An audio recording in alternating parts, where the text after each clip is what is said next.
twos. This is how to do the Cobra pose. So we'll begin on our belly. So lowering all the way down. So you want to bring your palms down by your rib cage here.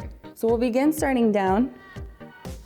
As you inhale, you bring your shoulder blades together and just touching the mat with the tips of the fingers.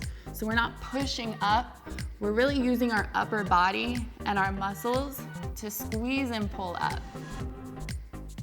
We're not squeezing our glutes here either. We're just bringing our toes together for a nice long body. And then slowly lowering down there.